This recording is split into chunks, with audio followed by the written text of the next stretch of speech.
Morning folks, John here. Now if you look back at all the videos that I've made and uploaded to YouTube over the last 4 or 5 years, you will see that the videos with the highest views by far are not the fast cars, not the fast bikes, not even the fast dogs. No, the videos that have got the highest number of views without any doubt comes down to slot car racing.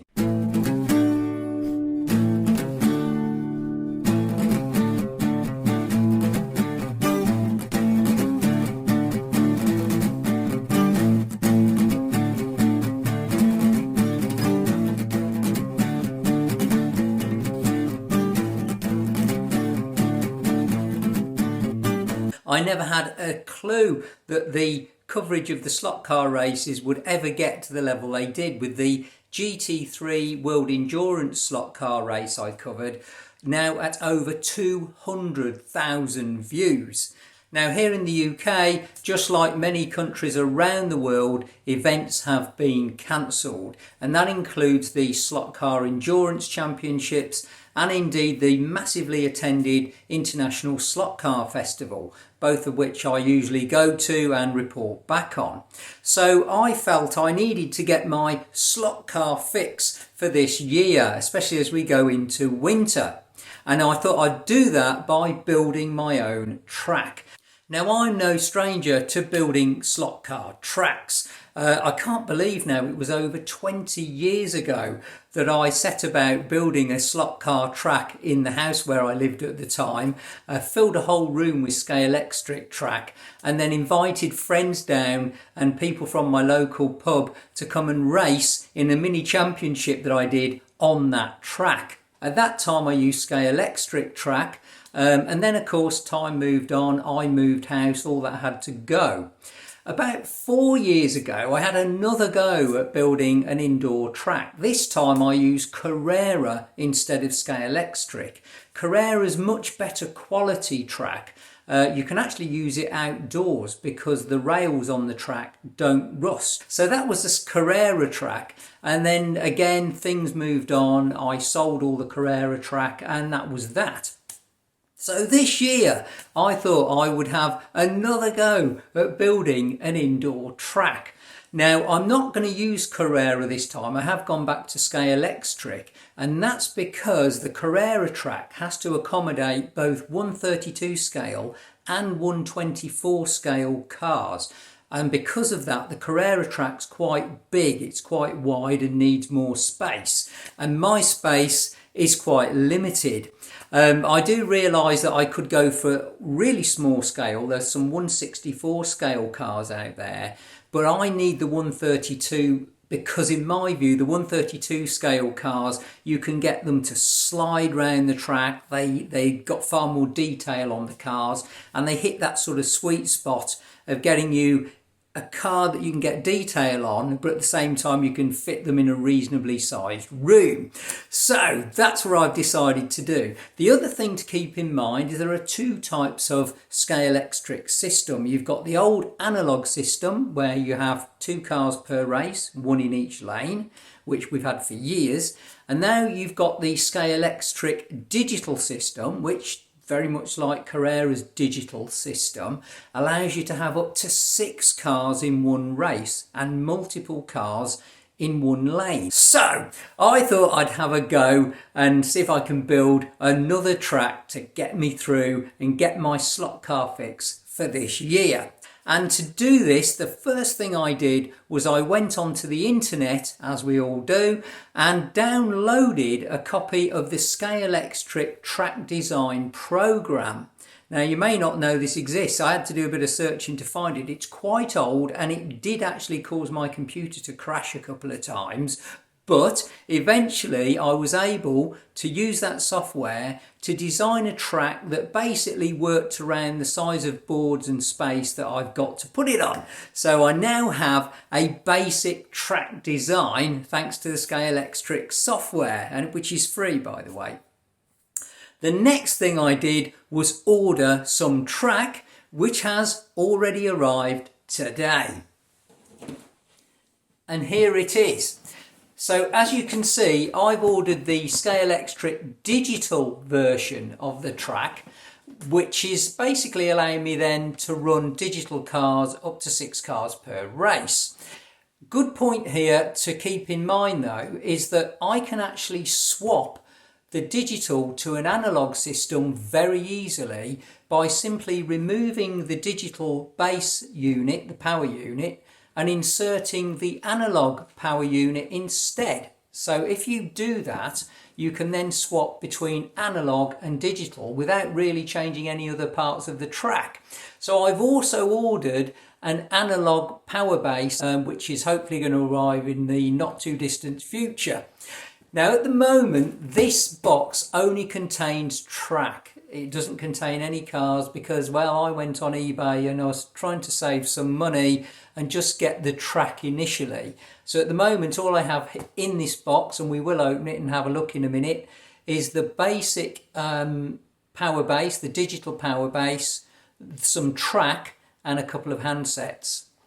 Okay, so I've managed to lay out the track on the baseboards to try and match the layout that I designed using the Scalextric track software. I've also been to the garden centre and I've got some basic grass type carpet and some sticky material to try and stick the carpet to the baseboard. We're starting to get there now. I've got the grass sections laid down on the board. It's just now a matter of trying to get the other parts. I'm just waiting. I've not connected up the power section here. Still don't have any cars. Just now waiting really. I can't really go much further until the other bits arrive.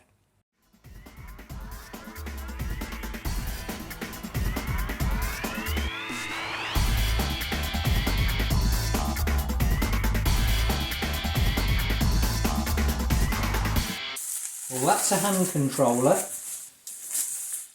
Now you might be thinking, why have I got another hand controller when I've already got 2?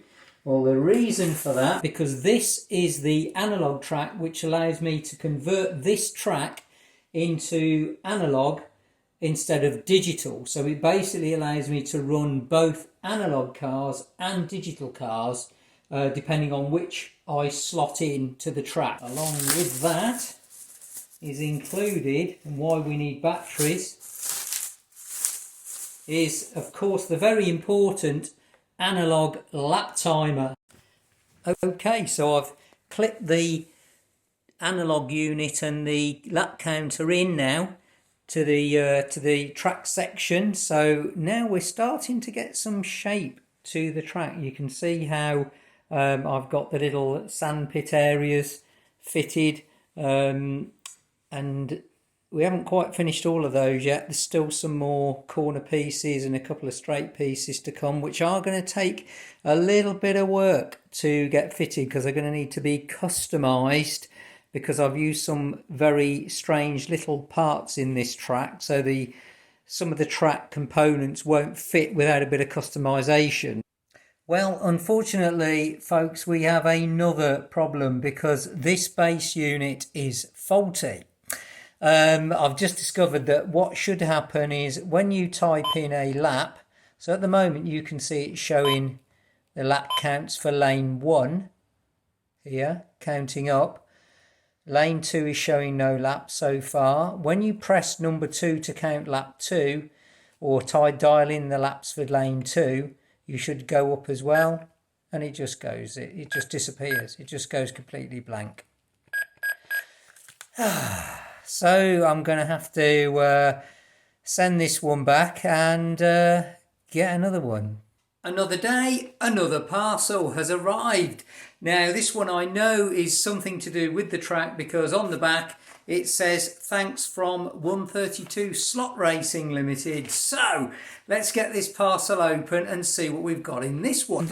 We have some more trackside runoffs. Now with barriers, there's a few more in that box.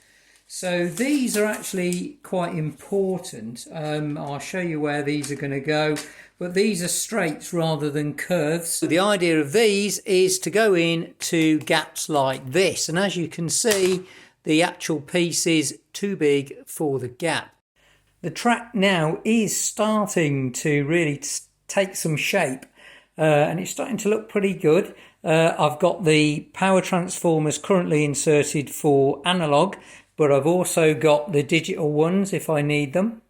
So I can interchange them just by unclipping between these sections of the baseboard. But I do have some challenges. So the challenges are, firstly, I have to engineer something to go in these gaps here. I've got 3 of these, another one there, look, where these are going to cause a problem, another one there. The other problem I've got is, at the moment, the tracks are laying flat on the baseboards, so it's not moving. The problem I've got is I'm going to have to pack the track away when it's not being used. I'm also going to have to lift it onto a table when it is being used. That's going to be the plan. And in order to get the track onto a table, I've got to be able to lift it without it moving. So if I pick it up at the moment, it'll obviously slide all over the place. So yes, I shall show you what I've done in terms of getting the track off the floor. And having built the track, the challenge I've got now is how do I get this track off the floor and onto some tables, which are tables that can be portable and packed away quite quickly when the need arises. This is the solution I have found.